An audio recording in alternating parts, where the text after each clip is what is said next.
Say, can this seat that I'm sitting on, can it win a fight with my rear end? No, it cannot. It's an impossibility where I'm at right now. As a safety in football, you can't win. Steve, I think we've got this all backwards. We're blaming the refs for a problem that the NFLPA and the current players are actually driving. Do you agree? Partially. Do I believe the referees are virtue signaling based on the last dozen or so years, and specifically the Tua situation? I don't think there's any doubt about it. But look, the referees in this case, they got to have better football savvy. At the end of the day, they're the ones making the calls, and particularly that Chris Jones play, which I thought was interesting. I've never seen a sack strip be called a quarterback or roughing the passer. And so now we've delved into the situation where you want to protect the quarterbacks who are the Hope Diamond of the National Football League. They do really run that association, that you've made them untouchable to a point. It's a penalty where if you hit the quarterback too hard. Jason, I don't know if you noticed this, but the first 2 sacks of the game, the defenders made it a point not to bring the quarterbacks to the ground.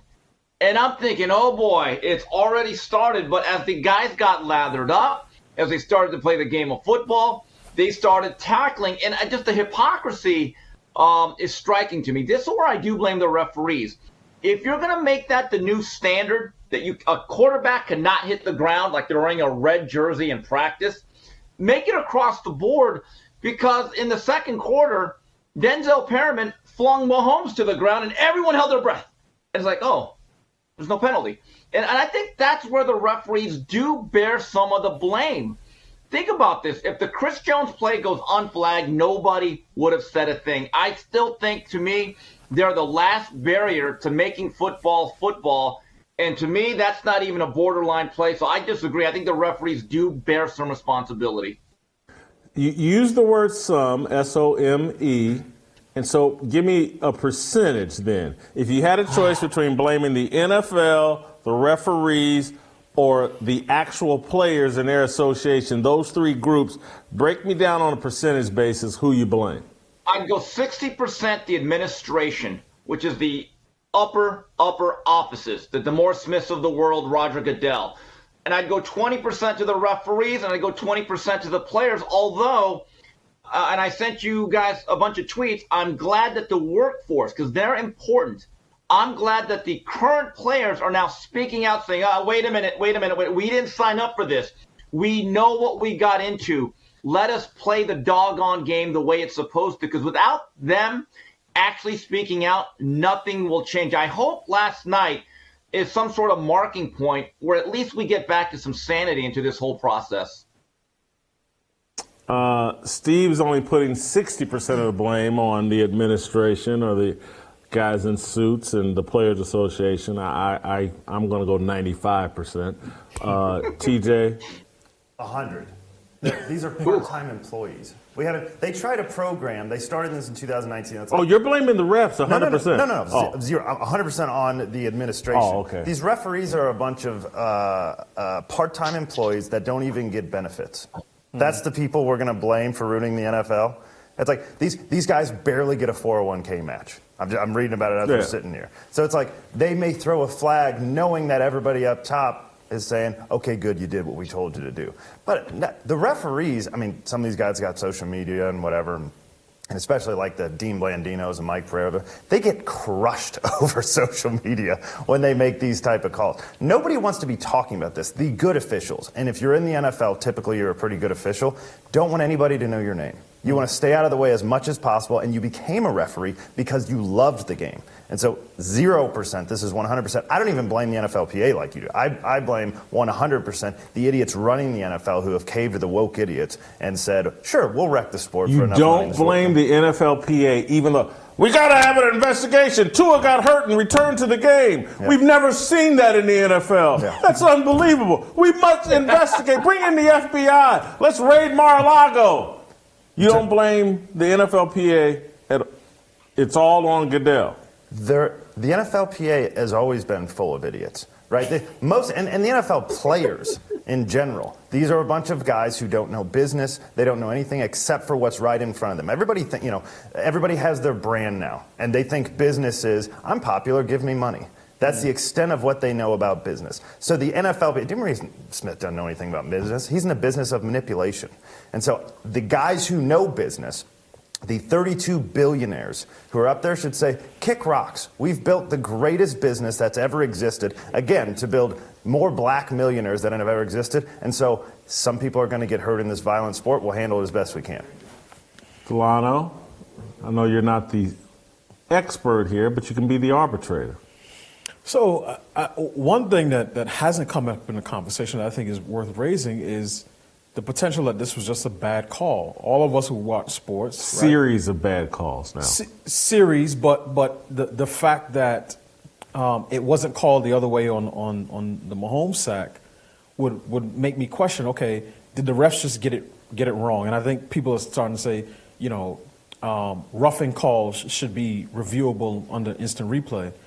If we see a pattern of this moving forward, then I think it's fair to say, okay, I definitely think that part of it has to be the NFLPA. They say we're looking out for the players, we're looking out for player safety. These guys are not just cogs in a machine. These are real people with real lives and real families, so we want to do everything to protect them. I think that's the NFLPA's position. Mm-hmm. But there's another part of it, which is, the league itself and upper echelon, Goodell, and sort of central administration. I think it's worth sort of disentangling some of these issues, because I know you, Jason, in the column grouped a lot of them together, right? I'm just curious to know what would be, I guess, the impetus for the NFL to want to ruin its own game. I see why they would want to make the NFL gay, because they say, oh, wow, look, there's 15 gay guys who like football, so we can appeal to them. But part of me I keep going back to the same thing. Why would these guys want to kill the golden goose? And maybe I didn't go in depth here, but it's a part of my overall narrative for 10 years, mm-hmm. that the game's under attack by the left. True. And if you go back, Joe Lockhart. Joe Lockhart was a Clinton political operative who got installed as basically the head of media relations in the NFL. And it was his job. He was the Trojan horse within the NFL offices, and it was he led how the NFL handled Colin Kaepernick in 2016, and it was all an inside job, a plant. The NFL mishandled Colin Kaepernick, and on the player side of the players union, DeMaurice Smith is not a football person. DeMaurice Smith is a 5'6", tiny human being that was a D.C. lawyer, right, tied up in the D.C. Democratic political operative game and all of that. The players foolishly got baited into the smearing of Gene Upshaw for years. That went on. Brian Gumbel, everybody, he's a sellout, he's this, that. And it was all to create this belief that, hey, you shouldn't be represented by a former player. You need to be represented by someone who understands politics and can operate at this level. And so they got a political operator running who does not care one bit about football players. Not one bit. Football players were pulling his underwear up and giving him a wedgie, throwing him inside locker rooms when he was growing up. He don't care about football players. Yeah. They got someone now, so he's a puppet. And that's why they're playing 17 games right now. And that's why, again, and his whole brand is player safety. So his legacy is it ain't like, I'm gonna get you guys the most money I can for playing this high risk sport, and I'm gonna make sure you're taken care of post your career. It's player safety. His whole and player safety is an issue that the left knows football can't win. Yeah. It's almost like, say, can this seat that I'm sitting on, can it win a fight with my rear end? No, it cannot. It's an impossibility where I'm at right now.